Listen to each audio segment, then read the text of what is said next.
¿Por qué no podemos hacernos cosquillas a nosotros mismos? La clave del efecto está en lo impredecible, y sirve como ejemplo de la capacidad de un cerebro sano para distinguir entre lo propio y lo ajeno. Cuando Shakespeare puso en boca de su personaje Shylock, el mercader de Venecia, un apasionado alegato contra la discriminación de los judíos, no olvidó uno de los rasgos que tenemos en común todos los seres humanos: si nos hacéis cosquillas, ¿acaso no reímos? Pero para tratarse de algo tan cotidiano, las preguntas más obvias sobre las cosquillas dejarían a más de uno rascándose la cabeza. ¿Por qué existen? ¿Por qué nos reímos? ¿Por qué pueden ser placenteras o desagradables?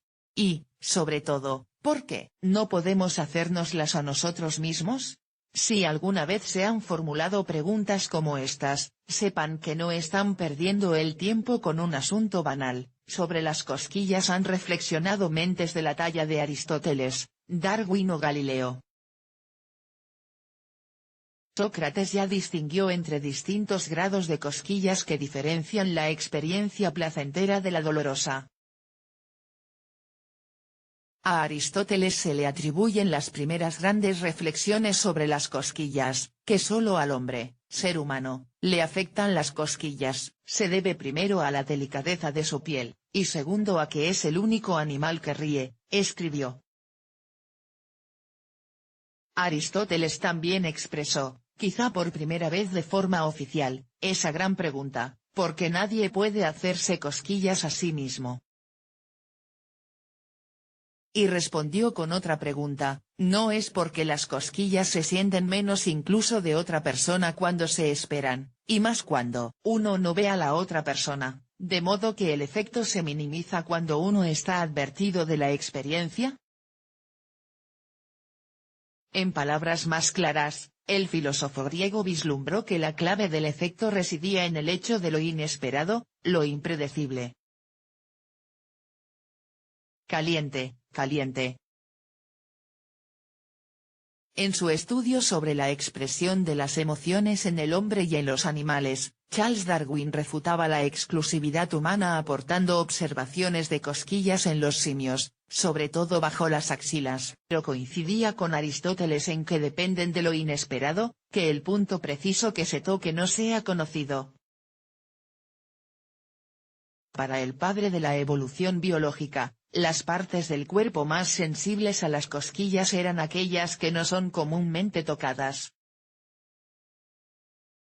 En el caso de la planta del pie, Darwin lo explicaba porque normalmente está en contacto con una superficie ancha, al contrario de lo que ocurre con las cosquillas.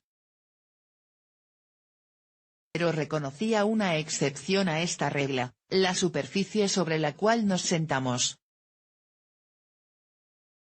Conclusión: Darwin experimentó con las cosquillas en el trasero.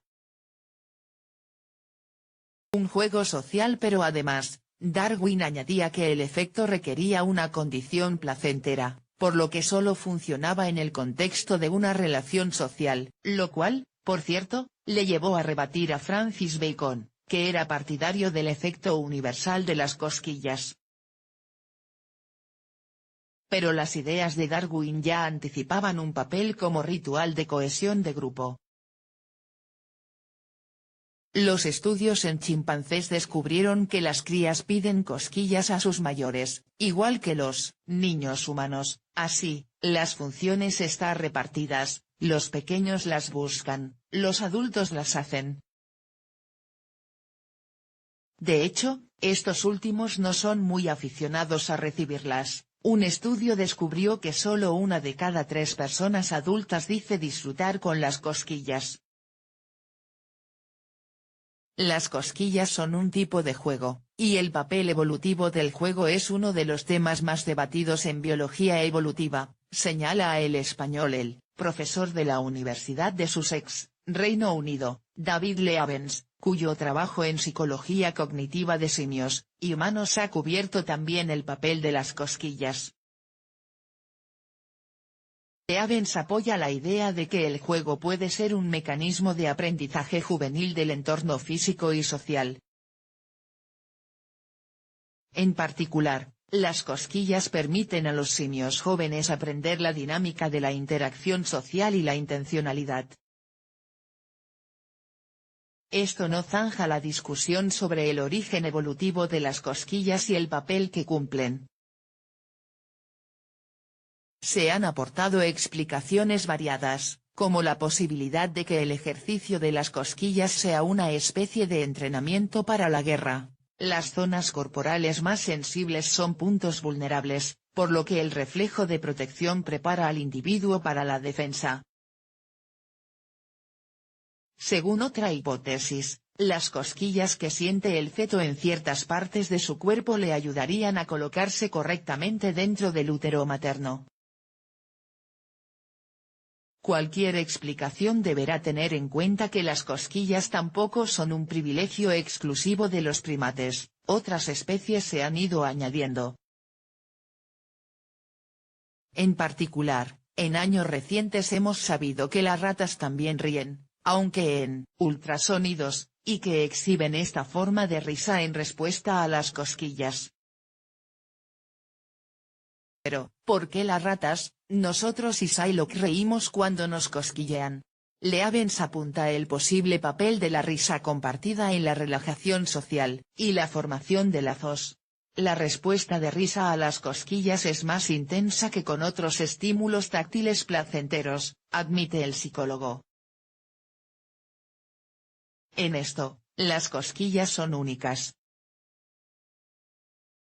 Taxonomía de las cosquillas. Claro que no todas son iguales, incluso las cosquillas tienen su propia taxonomía, establecida en 1897 por los psicólogos G. Stanley Hall y Arthur Allin.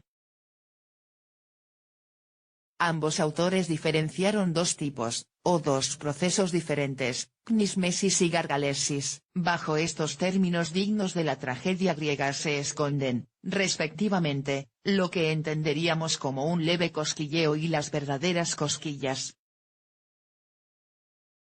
Es decir, la knismesis es la caricia suave que nos produce una sensación cercana al picor, mientras que la gargalesis es la risa producida por el cosquilleo enérgico.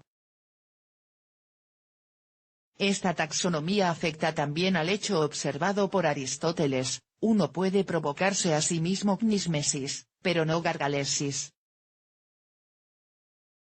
Cambiamos entonces la forma de la pregunta: ¿por qué no podemos provocarnos autogargalesis? En 1999, los psicólogos Christine Harris y Nicholas Christenfeld, de la Universidad de California en San Diego, Estados Unidos, se propusieron resolver si se debía solo al factor de lo impredecible, como propuso Aristóteles, o si era necesaria otra persona en un contexto de relación social, como sugería Darwin y otros han defendido. Harris y Christenfeld idearon un astuto sistema, construyeron una máquina de hacer cosquillas, y sometieron a un grupo de voluntarios a probar la diferencia entre el aparato y el ser humano. Solo que, en realidad, había una pequeña trampa: la máquina que se mostró a los voluntarios era de pega. Las cosquillas siempre las hacía una persona, por lo que el estímulo era el mismo. Se trataba de estudiar si los participantes notaban alguna diferencia cuando se les hacía creer que era el aparato el que les cosquilleaba. El experimento demostró que la reacción de los sujetos era la misma a las cosquillas de origen humano y a las presuntamente mecánicas. Los autores concluían que Aristóteles tenía razón: la respuesta es un reflejo que depende del factor sorpresa. No podemos hacernos cosquillas, del mismo modo que no podemos autoasustarnos. De hecho, el caso de las cosquillas se ha convertido en un ejemplo de cómo el cerebro distingue entre lo propio y lo ajeno, y de cómo esta distinción se difumina si no hay una clara diferenciación entre el yo y el otro. Esto es lo que sucede en los pacientes con esquizofrenia. En el año 2000, investigadores del University College de Londres propusieron que estas personas tienen mayor facilidad para hacerse cosquillas a sí mismos, dado que a menudo sienten estar bajo el control de fuerzas ajenas a ellos. La distinción propio-ajeno en el control es la clave, dice Leavens. En abril de este año, otro estudio ha extendido la observación a personas sanas esquizotípicas, es decir, que no llegan al umbral para un diagnóstico de trastorno, pero que presentan algunos rasgos. Según el estudio, las autocosquillas aparecen sobre todo en individuos que dicen tener experiencias sobrenaturales, y que sienten estar bajo el control de misteriosas fuerzas externas. Así que no se rían, las cosquillas son un asunto muy serio.